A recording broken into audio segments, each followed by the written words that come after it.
In a bustling town surrounded by rolling hills and lush forests, there lived a young man named Leo. Known for his quick wit and charming demeanor, Leo often relished making people laugh, sometimes at the expense of others.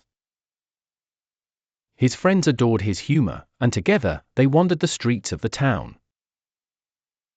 One sunny afternoon, Leo and his friends found themselves at the local park. Children played under the watchful eyes of their parents, while an old man sat nearby, feeding the birds. Leo, feeling particularly spirited, began recounting humorous anecdotes about his morning. Just as laughter bubbled around him, a girl named Maya approached their group. Maya, shy and reserved, was new in town. She often sat reading a book in class, largely unnoticed by her peers. Eager to impress, Leo seized this as an opportunity. "Have a look at Maya," he said, lowering his voice just enough, "always got her nose buried in a book. You'd think she'd discover a real friend in there." The group erupted into laughter, except for Maya, whose face turned crimson with embarrassment. That evening, Leo tossed and turned in bed, feeling a peculiar heaviness in his heart.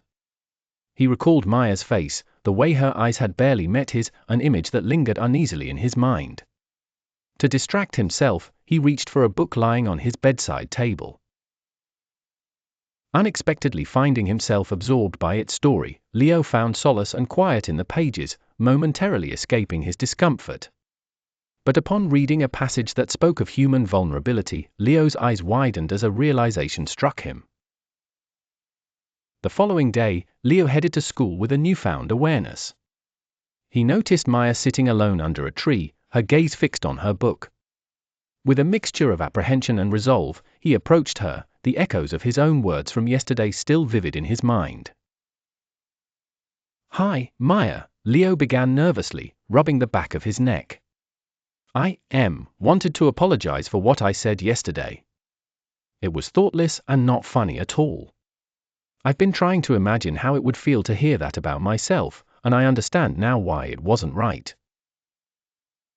Maya looked up, surprise flickering across her features, followed by a soft, understanding smile.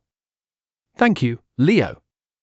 It's okay, it did sting, but I appreciate you coming to say this." Touched by her kindness, Leo felt a sense of relief and enlightenment flood over him. "You know," he continued, "I realized something last night. Before you hurt someone with a word, try it on yourself. If it hurts you, don't say it.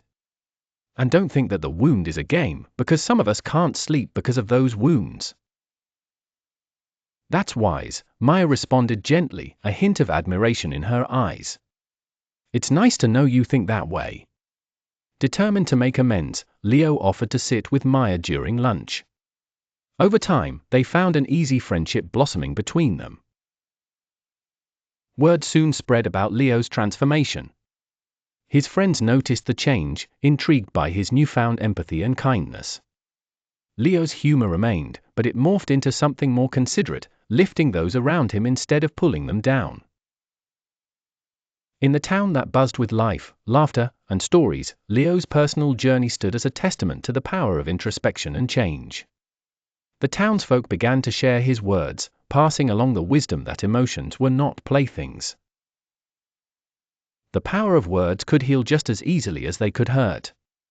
And so, in this town that thrived on narratives and connection, Leo's story became a legend of its own, a reminder engraved in the hearts of many, to think before speaking. To try words on oneself before using them as arrows against another.